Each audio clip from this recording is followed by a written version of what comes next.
I can wear pants. I can wear a top that shows most of my body. And I continue to do so because of all the women who fought for that. Women got the right to vote 102 years ago. That's it. There are women older than that on this planet who were not able to legally vote for the leadership in this country. We do this for them. We wear this shit for them. We do what we want. We have sex with whoever we want for them because we are still continuing to fight every single day. I am constantly hit on at my place of employment, my professional place of employment. I am treated like a child or like a sex object every single day of my life. And I'm gonna keep on fighting to make that not fucking happen, or to make that so that I can feel safe being able to look as I do and to be as young as I am and go out and be completely safe. And I'm gonna keep on fighting for that.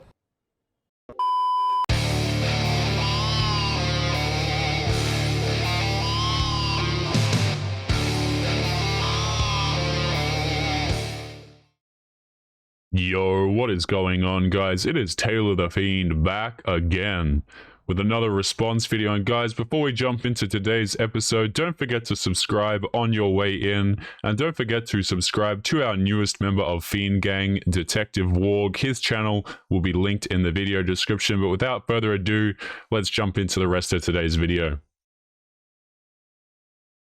Stop giving your partner more information, trying to get them to see things the way that you see things. It doesn't work. Switch into talking about how you feel versus trying to give them more information.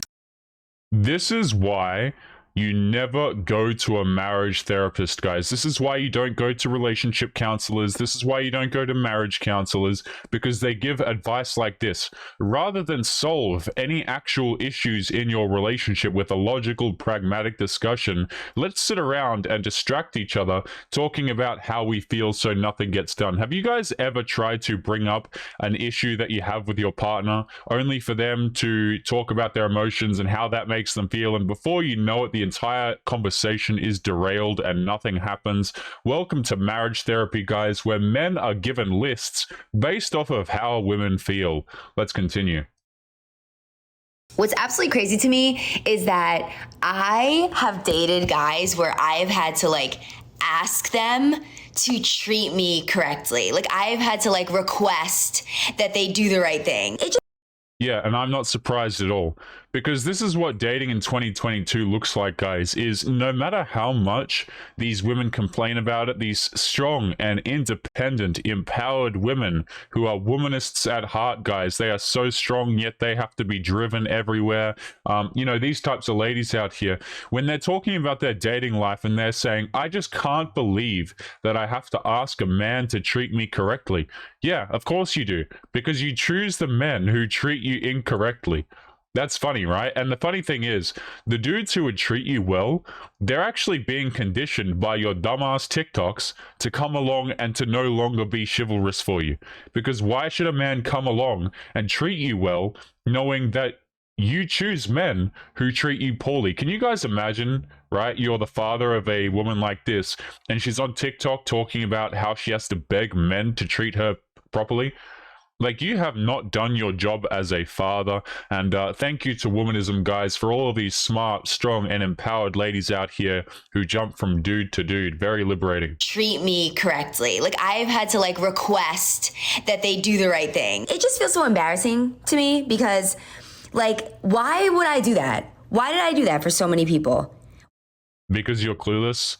Because you like the chase of getting male validation. The interesting thing about attention from men, guys, in the year 2022, attention from men, the value of it has basically diminished to nothing at all, because you have all of these simps out here on social media, literally any social media platform. A woman like this can create an account, get attention from dudes no matter where they are in the world. And because of this, the attention from guys just typically isn't worth anything. So what do these women do in order to get a dopamine hit? In order to get the chemicals in their brain, guys, they chase the guy who doesn't give a crap about them, who messages them rather bluntly. He'll still move things forward. He'll still have bedroom fun if he can get it, you know, but he's not really out here trying because he doesn't care. And these girls, guys, they're addicted to the chase. They're addicted to the dopamine that goes off in their brain when they're trying to get a guy, as opposed to all the guys who are flooding her DMs to begin with. Why did I do that for so many years? No, I was just in the shower thinking about this and I'm so embarrassed. I feel like I gave myself the ick in the shower because I was like, Mariah, ew, like you really, ew. Yeah, ill. Straight up ill. And she should be embarrassed, right? That's the correct thing to feel. You know, you put yourself in these situations, and this is why I don't have empathy, and this is why I don't care if these women put themselves in this situation, because that's what they're doing. Every girl, guys, I swear to you, or at least a very large majority of women, they'll have like this sad story for you. When they start talking about their ex-boyfriends or their previous relationships, they'll have some sort of story lined up. Guys, please just set your watch to it, okay? When you're talking to these girls, they'll come out here and say, my ex treated me blank, blank, blank way. And the question you should be asking yourself, guys, is, okay, well, if this man was so awful, if he's so terrible, which chances are he really isn't, chances are he just didn't commit to her, why would that woman be there? And usually it's by virtue of the fact that he's either A, attractive, or B, that he actually didn't give her what she wanted in the first place. Okay, guys, I'm back to rant again. And I feel like I'm ranting a lot lately, but every day men astonish me more and more. Like, I feel like, I don't know if it's because it's summer now, like, man, them are starting to lose all sense of, like, common sense, all sense of composure, all sense of priorities. That's the biggest one. Like, like, the things I see man them do, like, you can't even make this shit up. You can't make it up. Because we're like, I don't know, 20 seconds, 25 seconds into the video. I don't even know. I've kind of stopped paying attention here. And she still hasn't said anything other than men are stupid. Right, you know, which, guys, brings me to my point here. Since we're just going to go off on tangents and not actually talk about anything, you guys ever see Ice Age, right? And there's like Sid the Sloth, okay, and then there's like the women sloths. This is what this woman reminds me of. Maybe I can get my editor to put up an image, since we're just talking about crap and not actually making any points. I don't know if that little 30-degree sun we had on Friday was frying mandom's brains or what, but when I tell you, I'm astonished. Like, and here's why. Cool, so Friday with the 30 degrees, I've gone out now, I've gone to a party. After party, everyone's come outside now without trying to get too involved. There was people beefing, cars smacking into trees, people running. Just a lot was going on, like a whole lot was going on in there. At this point, I'm just trying to go home. Like, I've been at work for a morning, now come out party after party. Like, I'm really just trying to go home. I'm now on my phone, like, texting my girl who drove to see she's ready, trying to, you know, find out, see Uber prices and stuff. I'm ready to cut, guys. I'm ready to cut. Here is where men are mad and they have their priorities all the way fucked. But I'm walking now, I've stopped walking, I'm on my phone, like, looking at Uber prices, I can't really multitask. Some guy's come up to me now, he's like, oh, excuse me, miss, you're looking beautiful. Like, on a non-flattery thing, I just weren't even trying to get moved to. Like I said, it's like 4 a.m, 5 a.m in the morning, 4 something, 5 a.m in the morning. I'm trying to go home, people are running. Okay, so I'm getting an aneurysm, bit of a headache listening to this. So basically, she's out at parties, right? Because why the hell, she has nothing better to do, I suppose. But she's out at 4 a.m, 5 a.m, going to clubs, going to parties, and some dude approaches her, which brings us to the point of the TikTok, guys, which is for her to make herself appear more valuable by saying, oh, look, a man approached me. And like me and my editor came up with a theory the other day. I've mentioned this on the past couple videos, but me and my editor came up on a theory here. Because this has been the theme of the last few TikToks here, where girls will say, oh, this guy hit on me, or all of these men hit on me, blah, blah, blah, okay? Me and my editor thought to ourselves, we're like, you know what? It's always the girls who get hit on the least that complain the most about getting hit on, right? Because they go to social media and they think to themselves, well, I need to make myself appear more valuable. So what do? They throw men under the bus. They say, oh, look at this guy, he hit on me. I must be so pretty. Have you guys ever seen it, right? Where when a dude has a crush on a woman, or when he has feelings for her, have you ever seen a woman just like completely ruin that guy's heart in front of other people just so she can appear above him? Like, she puts him down so that she can appear above in the eyes of others. That's basically what these TikToks are. It's like, look at me, I'm so valuable, I'm so pretty, dudes hit on me. But you know what? If you were so valuable, if you were so fantastic, you wouldn't be out at the clubs at 4 or 5 a.m. in the morning. And cars are smacking into trees. I've been out from morning. I'm really not trying to get moved to, man. I just get it. When I tell you guys the I have no idea what she transition in just my said. face from when I looked down from my phone and when I looked up at this guy, crazy. How can I look up at this guy? This guy's got some fat bust right here, like one bruise, and then blood pouring down his face. There's all blood all up in his beard. It's all scratched up. I even gave him the benefit of a doubt, yeah? And I'm like to him, you know your head's bleeding. He's like, yeah, don't worry about that. Like, what's your name? Like, how old are you? Huh? I'm so sorry. Instead of you finding your ass to the hospital, finding your ass home. You know what? If you don't want to go hospital or home, go find a chicken and chip shop. Go find a shop. Go get some tissue. Go down a side road. Clean yourself up. Your hair moving to gyal. Wait. Huh? Like, this is what I mean by man's periods are all the way fucked up. Your head is bleeding. You got blood rushing down your face and your hair moving to girls. And it's not even a thing where I was so beautiful, I stopped him in his tracks. This guy was not had no intentions of leaving. He was leaning on a tree. He had no intentions of leaving anytime soon. He's there moving to girls. Like, when I tell you guys, Are these like the stories that... Can you guys imagine being this woman's friend and she sits down and she tries to tell you this story and you're just thinking to yourself, who the hell cares? I never asked at all. Like, that's what I'm thinking about in my head, guys. Like, does this individual think this is actually an interesting story? And the answer I would say is probably no. But the reason she's telling it is because she wants to make herself appear more valuable, because not only was she talked to by a man, you know, at early hours in the morning, so she must be valuable. Oh, but he must have been in pain at the same time. So it's like a double good thing, right? She must be so damn valuable to have a guy come over and talk to her.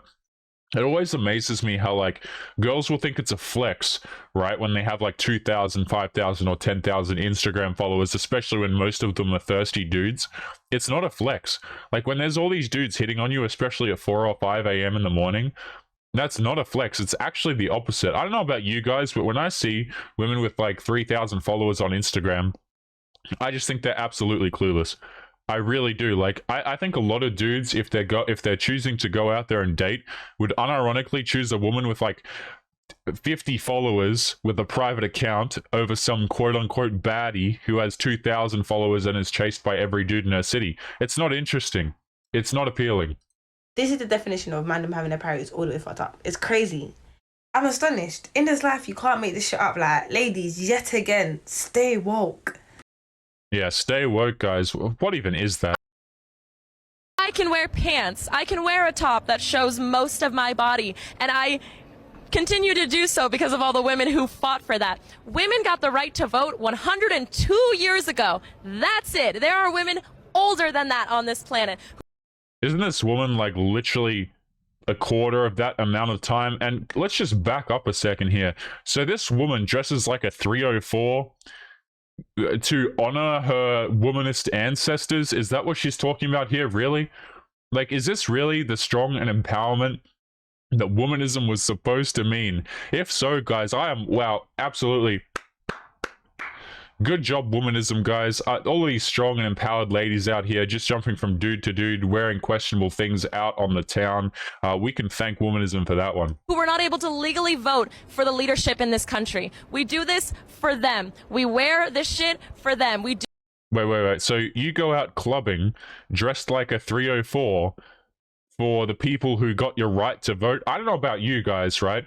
But if, you know, speaking of, by the way, it was actually men that gave you the right to vote, first of all. So you're going out here and you're honoring your ability to vote by dressing like a 304 because you think that's what your predecessors would have wanted? What on earth are you talking about?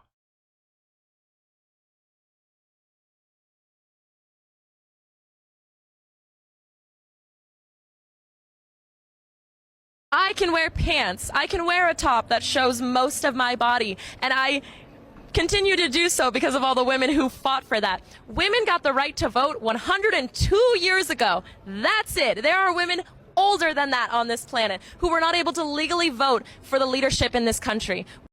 Wait, so let me get this straight. First of all, this woman is literally around a quarter of that number.